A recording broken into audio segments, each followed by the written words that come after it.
Warning: the following podcast may contain material not suited for those who are easily offended or under the age of 18. It may contain coarse language, dark humor, and/or offensive humor. Listener discretion is strongly advised. Enjoy the show. Also, before we begin, I thought as a courtesy I would present to you guys a content warning before starting the show. The following podcast contains the subject of lolicon. So if you feel repulsed, unsafe, and or uncomfortable by this is your chance to turn this off and do something else.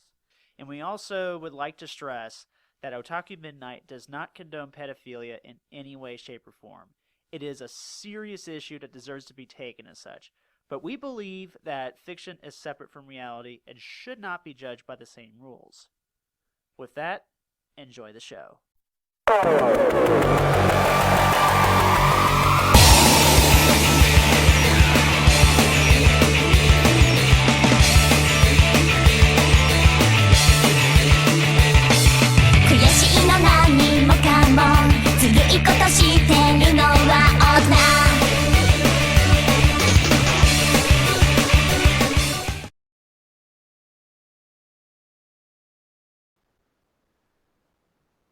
Hey folks, this is your old pal Cube the Third, and welcome to an Otaku Midnight exclusive.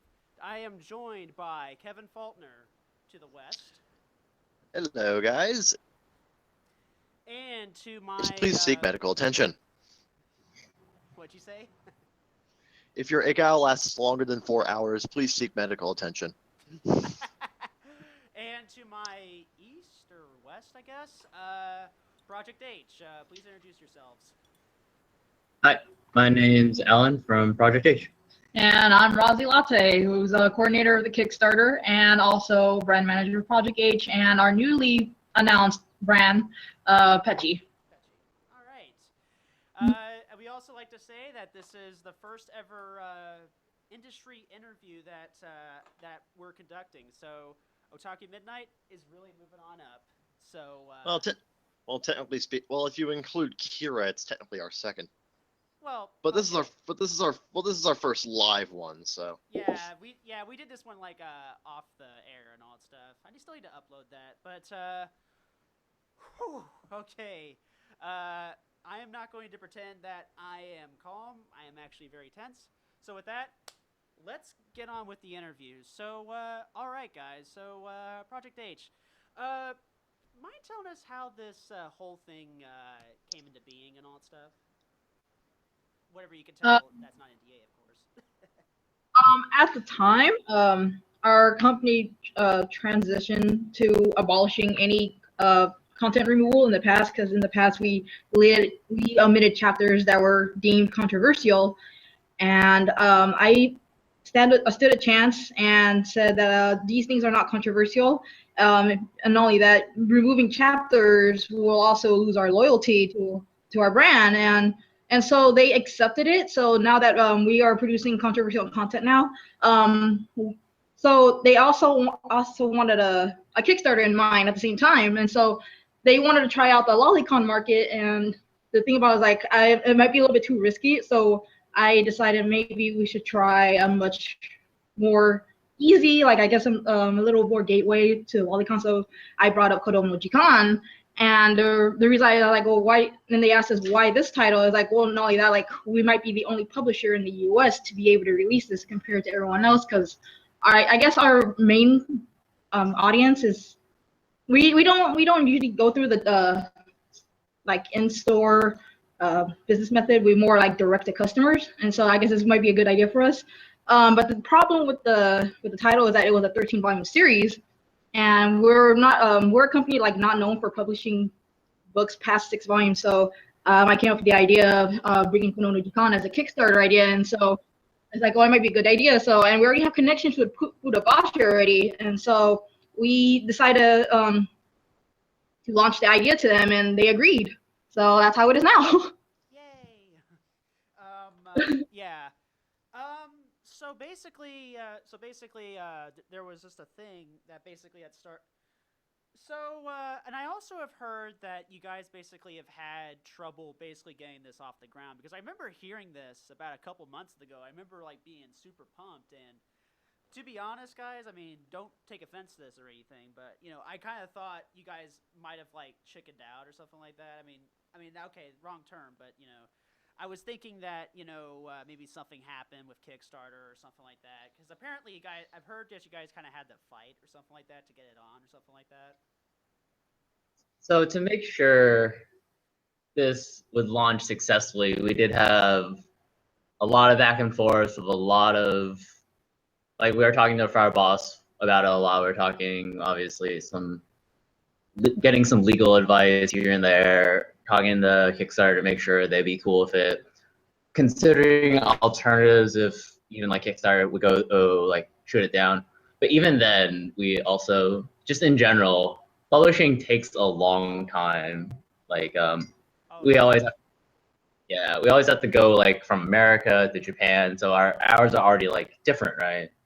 So just like communicating, we just have to like we'll send like a message and we'll wait like a few days to get another message back instead of just like I can send my coworker an email and then she'll get it in like a few minutes, right? So like a gap there. So just getting like all the nitty gritty details just down through emails or just through contacts, through phone calls, it just takes a long time.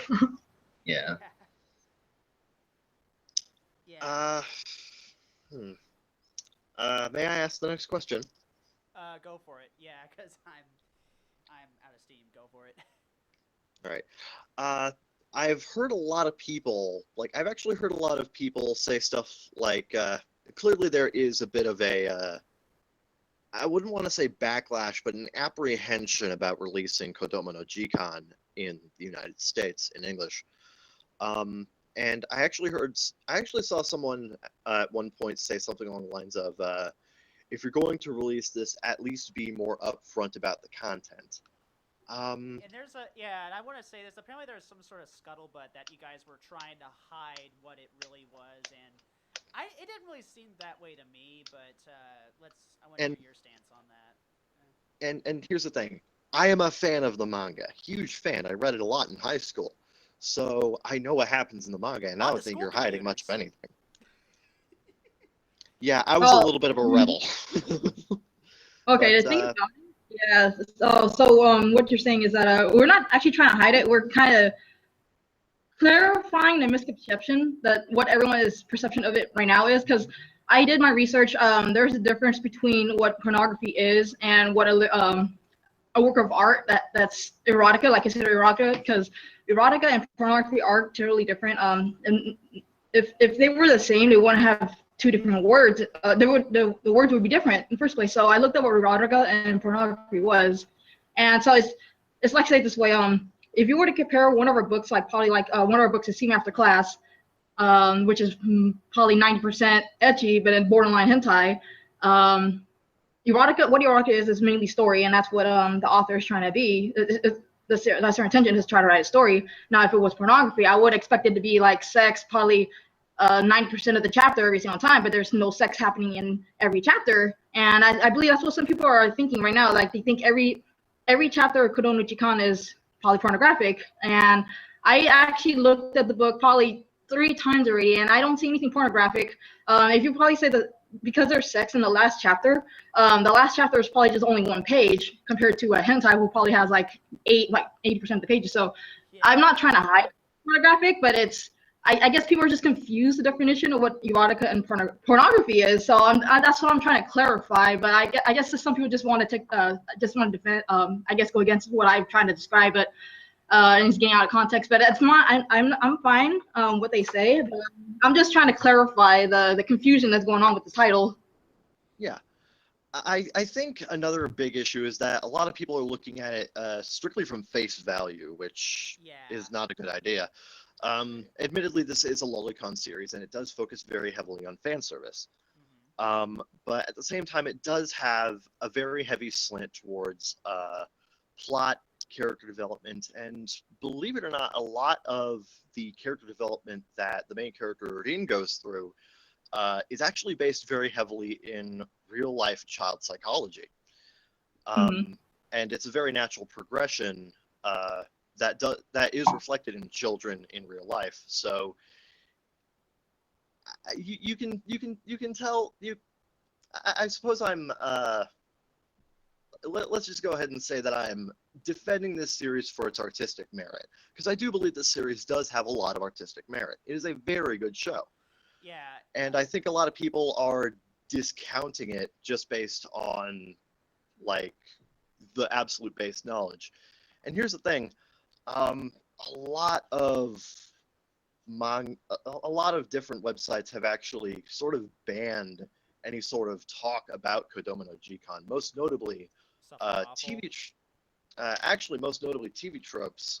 A while back had a bit of a spat with Google, their primary ad provider. And what they had to do was that they had to red list anything that had pornographic or controversial content, quote unquote. And Kodomo no Jikan was unfortunately one of the series that ended up getting a permanent red link. And those articles, you could actually easily look up to Kodomo no Jikan and see that the series is very heavy on characterization, development, child psychology, plot. It's actually rather in depth.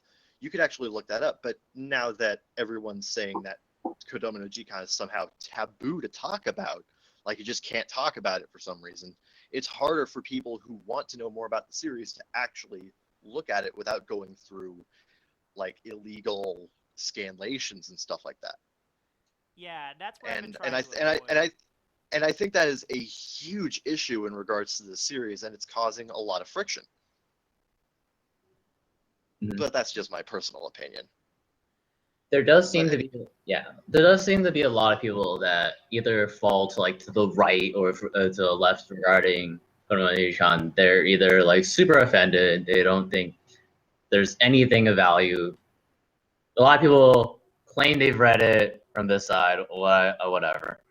We've seen it like in the tweets, we've seen it in the ANN comments, right? We've seen the people that are like just probably never going to accept Kodomo for anything more than what they believe it is. And then we have the complete opposite, right? We have the people, massive fans. They will defend it. They have their strong views, and it's just nobody is able to really meet much in the middle because everyone has such strong views, right? Because might be like people that are super against it. They just have very strong views just toward protecting children, and everything they see that isn't protecting children is obviously wrong in their minds. So they just can't fathom that there might be a middle zone, right? Yeah. What I just don't understand, okay, I'm just going to say this is just me, real talk, off the cuff. I just don't understand, why a drawing is somehow the same value as a human life to me. And I know I'm probably going to get a lot of flack for that, but that's just my honest opinion. I just don't understand why people put, like, a human, like, they treat drawings like humans and all that stuff. When last time I checked, there's no real children involved in the production of Kodomo no Jikan, at least as far as I know. Probably just a culture difference. In Japan, they view art very heavily, so they value the art really high. While in America, it's not really. They don't value art as high as it is in Japan. So I can probably understand why they're probably not separating the difference between real children and drawings. So it's more of a culture difference. Yeah, Americans, from what I've been able to gather, being an American, of course, Me too. Americans tend to favor focus more on morality rather than artistic expression, and anything that doesn't line up with a certain morality is somehow controversial or wrong. And that I wouldn't call it wrong, but it's definitely something that I wish wouldn't happen as often as it does. Yeah. Because a lot of people. Because honest to God, it does block a lot of really good stuff from, getting out there and actually being published, particularly from other countries such as Japan, in regards to stuff like Kodomo no Jikan. Yeah, Mhm. and I understand, and I'm of the understanding that that there was a release that was supposed to come out back in 2006, 2007, but it didn't happen because, and this is the real story, folks. This wasn't because of Zach Birchke, all right, guys? It wasn't because of Zach Birchke it got canceled. It was mainly because of Borders, which, by the way, is the Walmart of books at the time and all that stuff. And if you couldn't get your book at Borders, you're done, basically. And that's what basically happened. Just to Yeah, kind of sum it up. Yeah, with a little bit more background, Borders was Seven Seas' main distributor for their books, and their highest-selling book series, Dance in the Vampire Bund, did very high numbers for Borders. So, of course, they approached Borders with prospect of selling Kodomo no Jikan, and they either looked it up themselves or someone tipped them off to the content of the series, and they contacted Seven Seas and said, if you release Kodomo no Jikan, we will not carry any more of your books. So ultimately, it was a conflict of interest to release Kodomo no Jikan at the time, particularly for a mainstream publisher like Seven Seas. Yeah. So ultimately, they had to scrap the idea because it just was not financially viable. Yeah. And as far as I know, it's just like, I mean, it sucks that it got shafted, but what can you do and all that stuff. And that's what basically. I mean, I do feel bad for Miss Watashia for not getting her series over here and all that stuff. But even she said it was like, well, guess it's a cultural thing, and she just shrugged it off. But yeah, it still sucks though. And by the way, just another clarification: a woman did write this. It wasn't a man. We just want to clarify straight right now. And I know to some people, oh well, that's not a justification. Well, this just the facts, ma'am. All that stuff. Yeah, I actually saw someone say sir. something like, "This sort of pedophilic, sexist tripe could only be the work of a man," and I'm just laughing. I'm just like, wow, joke's on you, bro. Wow. The amount of just general lack of knowledge. You can sometimes you just read stuff, and we can obviously tell this person has no idea what they're fucking talking about, right? We'll just see this happens and there's porn everywhere, and it's like, oh my god, did you look anywhere? Did you actually open this book? Did you ever read it online? Have you ever watched it there, right? No, but you're just talking. No, but I did read the review from Mr. I think I know everything 43, and it says, "Oh well, Kodomo no Jikan is porn." Anyway, okay. It really isn't. Being serious here. Yeah. And also, I guess it's time I ask you guys some of the hard questions now. I want you guys to understand that I mean absolutely no offense to you guys at all, and I'm not trying to dog on y'all. I'm just basically trying to make sure that this podcast doesn't come off as an advertisement to y'all. And I think I should clarify, because I forgot to put this into disclaimers. For the sake of full disclosure, I am a backer of this. I feel like I should have said that from the beginning of the show. I apologize. Like I said, I've been running on 6 hours. I've been running on 5 hours sleep. Plus, I've been tensed up as all get out, basically. And yeah, that I thought I would clarify that right now. I thought I would get that in there before moving into that. Recently, with this thing being kickstarted, y'all have been getting some blowback over this tweet that's been blown out of context that y'all have deleted. It was a tweet where you said something about SJWs and all that stuff. I mean, and just in my personal opinion, I mean, I thought that was kind of like, okay, that was a little far and all that stuff. But do you guys have anything to say, basically, regarding those comments, and also the whole religion is like a penis thing that got blown out of proportion too, and all that stuff?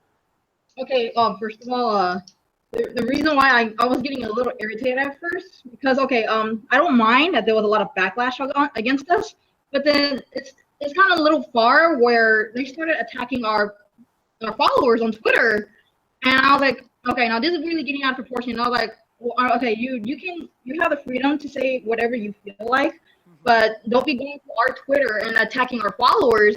And so just because they don't have the same interest as yours, you shouldn't be attacking them. And I wouldn't be surprised that they're fighting back because they were basically getting attacked. They have to defend themselves. And I kind of didn't want that to continue even further. So that's why I gave a warning. It's like you're more of a freedom, but please don't be attacking anyone. I'm not going to be picking sides, but I don't want any kind of fight or confrontation going on with our Twitter. And you need to like just respect other people's opinions. And like if you're going to continue this behavior, I'm going to be deleting you or deleting your comments or just block you. Period. So that's why I was getting a little irritated. I was like, I understand. Yeah, I was like, this is getting really irritating. I was like, okay, I'm okay with you hating it. You don't have to back or anything. But I just kept either gonna go that far, or just I don't know. They just like no boundaries or anything. Yeah. I do that certain like of words that like we just like kind of cringe now, right? It's like why did we write those things? It was just like we got into the moment and it was just a lot of it was tense for us. We've been dealing with this like all day and it like sometimes gets on our nerves. So Yeah, I know that feeling. Jeez, wow. Yeah, and I also I'm with you. Oh wow.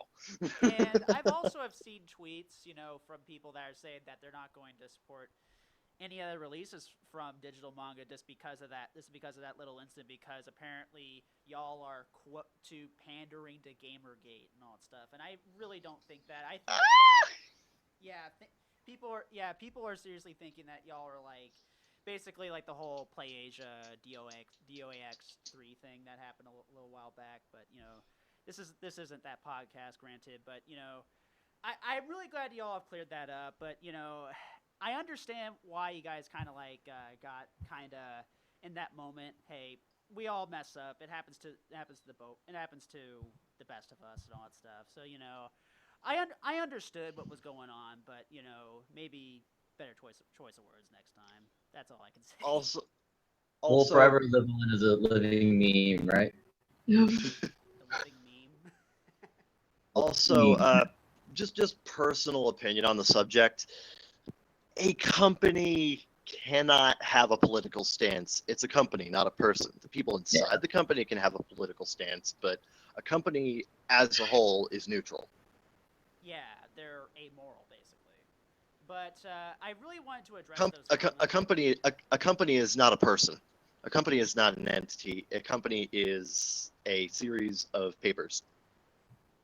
Mm-hmm. And also legally binding contracts and trademarks and all that stuff. But yeah, this was a really loose interview, and so basically, I am really happy that, and I just want to say this right now as a little bit of praise. I am, like I said before, before we started, I am really happy that you guys have decided to really do this, because I've been wanting to read this for a very long time. I mean, I knew the content going in, but however, I've always kind of thought for a little bit it was kind of a shock factory and all that stuff. That's what I've always thought going in. But then Kevin Faulkner, to my west, kind of like clarified, oh, it's actually about this and that. Now, and I've heard this comment about too before, but he went into greater detail, right? Like, oh, it's a coming of age story. It's this and it's that. Yeah, I think one of the most notable things that people tend to not notice about the series is that a lot of people think that the main character, Aoki Sensei, is attracted to Rin simply because, oh, this kid is being sexy or she's acting like this. That's not the case at all.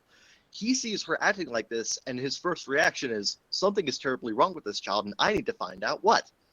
And the entire length of the series, which takes place over a span of 3 years for the record, is just him trying to dig deep and find the real Rin and get to know her rather than this stressed out person with a horrible living situation And that someone is a little it's his promiscuous. student. Well, Mhm. it's her acting out because she needs attention and she's not getting it. And that's just something kids do. So I think a lot of people don't really. Again, a big issue is that a lot of people just don't really understand the actual content of the manga and just go by a stereotype of what they think is in it based on what would normally be in the series, based on the fact that, oh, it's lolicon and the characters are acting like this on a base level. And that's just, yeah. Yeah. Mhm. And I guess since we don't really have any more questions, unless you, Kevin, have some more questions for them, I guess a question I have to ask is, so with this Kickstarter happening, but before before things got off the ground, did you have to like go through any? Of course, like I understand this might fall under NDA or something like that, but did you guys have to go through like many legal things before? I guess you already answered this, but did you have to go through like say like the comic book legal defense fund just to make sure like say hey we're going to be doing this and all that stuff? Are you guys aware of them by any chance? I've heard of them. I'm not. That's usually stuff handled up by upper management, right? The guys that like handle like the working out the details and stuff, the ones running the project, right? So Oh, we don't have all the details, right? So I'm not too sure if we contacted who exactly we contacted in yeah, the because meanwhile. Yeah. yeah, because apparently there's a lot of people that are saying like, oh, if you buy this book, you might get arrested or something like that. Which I know you guys as a company, I know you all are smart people, but I'm pretty sure y'all are smart. But I am sure that if no one would get if someone were to get you wouldn't release something that would get a customer arrested or anything like that. I don't really believe that for a second. Mm. But Yeah. Laws And in every laws in every country, every state, all vary. So it's always hard to make like blanket judgments, right? You can't make an entire like statement that'll be 100% true everywhere, right? So some people they may get in trouble with their local authorities depending on where they live. yeah, what might be legal in Ohio and California might not be legal in Kansas and Florida. Yeah. So, So go ahead. we don't think people, for especially for this campaign for Kodomo Jikan, we don't think they're going to get in trouble because we don't believe it in that it's child porn in like any sense, right? We don't believe yeah, because it's Yeah. a drawing. that. And even then, even with like our hentai, right, which is explicitly like porn, there is pretty much just all porn always going on, right? And even then, people don't that we send our stuff to, they don't get in. Well, if you have a girlfriend has a lolicon chapter. We haven't heard any stories yet. Yeah, we haven't. Hey. We certainly hope not. Yeah, we haven't heard like people like, oh, I bought your book and now like custom seized it. No, we haven't heard that. Yeah. I bought your book and I had to do 6 weeks in jail. Yeah. Thanks, digital manga. You're paying my legal bills. Okay. Just as a wrap up, do you have any other questions? Aside from like maybe a wrap up question or what? I have a question that came from an email and a question that came from a text message from my friend. Go ahead. Okay, all right. So this one comes from. Hold up, let me get the email. All right. So here's the question. Okay, I think we can. Okay. Oh, as a matter of fact, I didn't ask this. Okay, this one comes from Nasty Nate. Okay, and here's the question. You have laid out the common criticisms of the nature of Kodomo no Jikan from the public on your campaign page. But how are the reactions from the press and industry peers? It's pretty clear that where some industry commentators stay on the campaign by reading by reading the Twitter page. My concern is this: will this affect press relations with Project H books? This is a different imprint. The reason why I separated imprint because if we put it under Project H, people's gonna deem it as pornography because Project H is no, and that's not what this title is. Yeah. Heard from some retailers that they might be hesitant about us trying to sell or launching the Kickstarter for Kodomo Jikan, and they were a bit hesitant that oh, I don't know if I want to be carrying Project H brand, but we did try to assure them oh, this is a different imprint. This we won't hold it against you if you don't buy Kodomo Jikan to sell if you're not comfortable with it, right? It's up to you.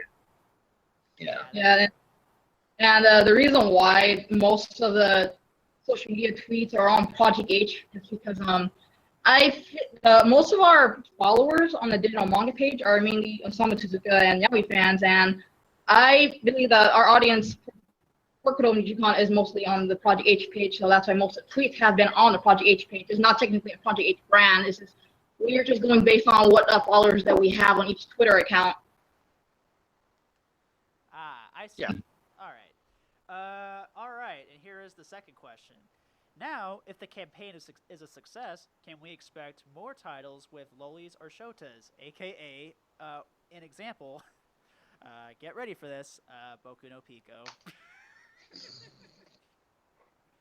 That's a video Well only. memed, sir. Yeah. I don't think it's a manga. Maybe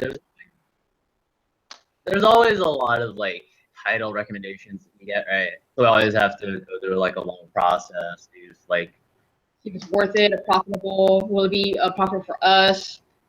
See if we've worked with the Japanese publisher before, because if they're completely new company that we've never worked with, then they might not trust us. They don't know who we are. We have to make relations. So there could possibly in the future be more lolly shota titles. I don't believe I know about any in the short term, but not at the moment. yeah. Yeah. We're just testing the market first with this title. Yeah. Definitely. I got you. All right. Honestly, insofar as Lolicon goes, Kodomo no Jikan is probably your best bet for dipping your toes into the pool. Yeah. Mm. So, I mean, you could have gone with something like Paradise of Innocence. Paradise of Innocence, which is basically just in my pants, the middle school years. Also known as Ecchi Erased, basically. As I called it. Mm-hmm. It's basically erased, but if it went a completely and utterly different direction. Okay. All right. But just as a wrap-up question, just so that you can get a little bit more information out for our audience, what's up on the release docket for Petchy and Project H? Ooh. What is it? What's our short-term release schedules look like? Yeah. Or for That's is every month. we don't really have a final schedule, but we do have a schedule, and we're gonna try to keep it to that schedule. So we have announced 2 Petchy titles other than Kodomo Jikan, but they're gonna be released by the end of this. Well, one of them is gonna be released by the end of this year. We also have an unannounced Yuri titles also in that imprint. We hopefully will announce that at AX. And for the second title, it will be probably 2017. But as of right now, we only have 2 Petchy titles that will be releasing this year. As for Project H, it'll be 3, sometimes 4 a month, and then sometimes it'll be 1 a month. We can't really. It'll be based on how fast our production is. Gotcha. All right, then. Before I get to this next question, I kind of have some titles I want to recommend to you guys. One that could probably fall under the Petchy the Petchy label, and one that can fall under just the plain vanilla digital manga. have you guys worked with Akita Shoten titles or anything like that? We have in the past, but this is probably before Project H was even born yet. But yeah, we do somewhat have a relationship with them. It is a possibility we can license titles from them. Because I have some suggestions. Yeah, the title has to be really high in demand for us because I guess we have to go through an agent for Akita Shelton, and it's not very cheap. And so that's why we haven't licensed any Akita Shelton titles. But if it's high in demand and we get more requests for it, we'll look into it. But yeah, we can license from them. Okay, all right, yeah, because I want to suggest. This is one for your Pechi. So get a pen and paper, write this down. Okay. Have you guys ever heard of a series called Mitsudo Moe? Yes. Yeah. Yeah, Mitsudo Moe. I feel like that would be an awesome manga to release because I was a real huge fan of the anime, as is Kevin Faulkner. And Yes, I am. I love that show, and I would really love to read the manga thing since I guess apparently there's going to be no more anime of it, and I'm kind of sad about it. And okay, and this is one to probably check out for maybe your vanilla label, which is digital manga. I would recommend you guys look into Squid Girl. There's still a lot of Squid Girl fans in the current year and all that stuff, and I would really hope that probably one day y'all can probably look into that. I mean, I know it's like beyond 6 volumes, so that would probably hurt it and all that stuff. Because I've approached this idea to many manga distributors, and they either just remain silent. It's like, oh, we can't do that because it's too long, so we don't know. Yeah, which sucks, but But yeah, I just put that out there and all that stuff because I really wanted to make sure I get that in there for y'all and all that stuff. But yeah, all right.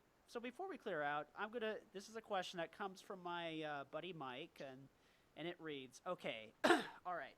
This next question reads, of all the controversial manga out there that will never see a U.S. print, why specifically did y'all choose this one, other than the fact that it's really good? And do you guys plan on kickstarting any other manga that's of the same level of controversy in the future? Well, the reason why we chose Kodomo no Jikan is because I'm really a really art person. I'll defend the art no matter what. And honestly, I did not see anything pornographic about it. And so I did look up about obscenity laws, and it can technically pass. And for the next Kickstarter, we actually do have another Kickstarter after this one. I don't know if it's controversial, but it might be a little bit lewd. That's all I can say. Lewd! We'll be looking forward to that one. Yeah, it's a foot to knock. Oh, okay. We don't mind that.